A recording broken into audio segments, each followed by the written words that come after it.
Hey guys, Josiah here with Aesthetyx Fitness. In today's video, I'm going to be talking about intermittent fasting and how it works. Alright, so I want to kind of segment this video into two parts, so to speak. In the first part, I'm going to kind of just talk in layman's terms about why I use intermittent fasting, why people as a whole use intermittent fasting, what it is, how it works, and what a lot of people gain out of it. And then in the second half of the video, if you guys are still interested and want to stick around, I'll be going into some scientific studies and scholarly research about intermittent fasting and actually how it works and what effects it has on you, your physiology, and your physique. Alright, so contrary to popular belief, intermittent fasting is not a diet. It is actually just a method of consuming your daily calorie allotment. So basically, if you're consuming 2,000 calories a day as part of your diet, using intermittent fasting, you would have a specific eating window, say 6 or 8 hours, during which you're going to consume all of your calories for the day. So all of the food that you're eating is going to be consumed in those 6 to 8 hours. And then the rest of the time during the day, you're not consuming any calories at all. You're fasting, just drinking water, black coffee, green tea, stuff like that, stuff that doesn't have any calories,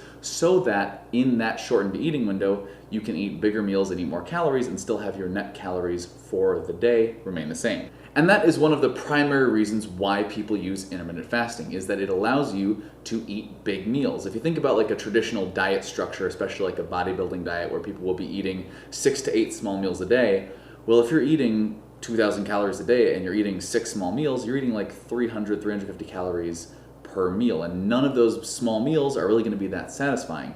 However, if you're intermittent fasting and only consuming your calories in that 6 to 8 hour window, so you're having maybe 2.5 meals in that time frame, you can consume 1,000 calories per meal and have a nice, big, satisfying meal and really feel satisfied and full afterwards. Another reason a lot of advocates of intermittent fasting will recommend it is that it allows you to be more social with your eating. If you've ever been on a diet before that had you eating 6 to 8 small meals per day, I'm sure you noticed that it's really hard to go out to restaurants, to go to parties, to hang out with people. And that's something that Greg O'Gallagher of Kinobody talks about a lot if you've ever been over to his channel, is really the social aspects of intermittent fasting, how it allows you to stick to your macros and stick to a diet, but also live a really full social life and not feel like you're missing out. When you go out to like a steak dinner, you can have the steak and the baked potato and a beer with it and not blow your calories because that's one of your 2 meals you're having throughout the day. And one of the biggest reasons that people practice intermittent fasting, and one of the biggest reasons I personally practice intermittent fasting when I'm cutting, is that I find it so much easier to control my calorie intake when I'm intermittent fasting. Because if I'm eating from the moment I wake up to the moment I go to bed, I find it really hard to control the overall amount of calories I'm eating, because if I eat right when I wake up in the morning, I find that by mid to late morning, I'm really hungry and want just a lot of food, and I start getting very hungry for different cravings. Whereas when I'm intermittent fasting and I'm not eating till afternoon, I find that not eating food in the morning is a lot easier than you'd think, and then I can actually eat large amounts of food in that shortened eating window. And it's important to mention that when you are intermittent fasting, you want to make sure you are accurately tracking your calories and macros. That doesn't change just because you're not eating for a portion of the day. You have to make sure that when you are eating, you're still sticking to your macro and calorie requirements for the day. Otherwise, you're not going to be losing weight. And for those of you who are interested in trying intermittent fasting, I have just a couple tips for you that I found work really well for me when intermittent fasting. The first one is drink a lot of water. If you're ever not eating food, sometimes you can also forget to drink. And so it's really important to keep yourself hydrated, because that's really important for whole body health. And drinking more water will help keep your stomach physically full of matter, and so it'll help kind of crush your hunger a little bit. On that same note, I find to make my fasting a little bit easier and a little more pleasant and help me to perform a little better when I am in a fasted state, drinking a calorie-free stimulant like coffee or green tea really helps to both blunt my appetite, because caffeine is an appetite suppressant, and also give me energy, help elevate my mood, and help me to feel more with it if I've gone, 16 hours without eating food. And the final tip is possibly the most important one, and that is listen to your body. I think that intermittent fasting is a great tool that can be used to help make dieting easier.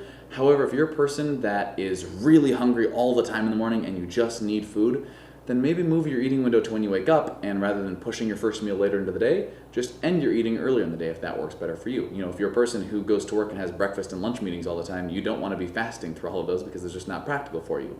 And some people, I think intermittent fasting just doesn't work very well for. They're a person that actually does benefit just from eating multiple small meals a day. They're a grazer, someone that likes to just eat small amounts but eat consistently.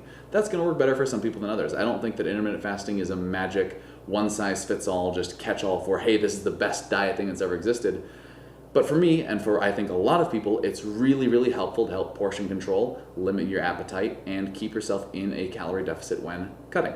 Alright, so that's it for that portion of the video. Now I'm going to try to dispel some myths about intermittent fasting using science and scholarly studies. A lot of people think that if you are using intermittent fasting, that by skipping breakfast, there's that myth that breakfast is the most important meal of the day. If you don't eat breakfast, you're going to put on fat and you're going to really just binge eat later in the day and not be able to control your appetite. Actually, they've shown the opposite. In a study by Levitsky et al., they showed that people who skipped breakfast in the study consumed an average of 400 calories less per day than those that ate breakfast. They did show that the meals consumed later in the day were slightly higher in calories than those that had eaten breakfast. So basically, if you don't eat breakfast, you're going to eat a little more later in the day, but that the overall calories consumed per day was still 400 calories less than those that ate breakfast. And if you're concerned that intermittent fasting is going to slow down your metabolism or somehow damage it, don't worry. First off, like I said, you can drink coffee, and caffeine, as it is a stimulant, will help keep your metabolism very active even if you're not eating food. But beyond that, Munsters et al. Showed that when you have a low meal frequency when dieting as opposed to a high meal frequency, I believe it was 3 meals versus 6, they showed that you actually maintain a higher RMR, or resting metabolic rate. So basically, your metabolism is actually moving at a higher rate when you are eating with a lower meal frequency. The same study also showed better appetite control and decreased glucose, so a glycemic improvement in those who were eating with a lower meal frequency rather than a high meal frequency. And last but not least, for those of you who are concerned that intermittent fasting is going to suddenly make you lose all of your muscle gains because your body's going to immediately enter starvation mode and start burning muscle. Now, I have talked about the metabolic damage that can be done by long-term fasts, people who are going on water and juice cleanses for like 6-7 days. Yeah, that's really bad for you. Don't do that. But with intermittent fasting, we're talking a period of 16 hours to at most 24 hours. And in a 2006 study by Larson et al., they demonstrated that with weight training athletes who were fasting for periods of up to 40 hours, there was no decrease in muscle mass in those athletes. So basically, you can fast for at least up to 40 hours, possibly more, without severely damaging your muscle building ability. Alright guys, that's it for today's video. Hopefully you found it enlightening and helpful. Of course, if you enjoyed the video, remember to leave a like down below and comment below letting me know what topics you would like me to cover in future videos. And of course, if you haven't already, subscribe to this channel because I have new content coming out every Monday and Friday so that I can help you train smarter and look better.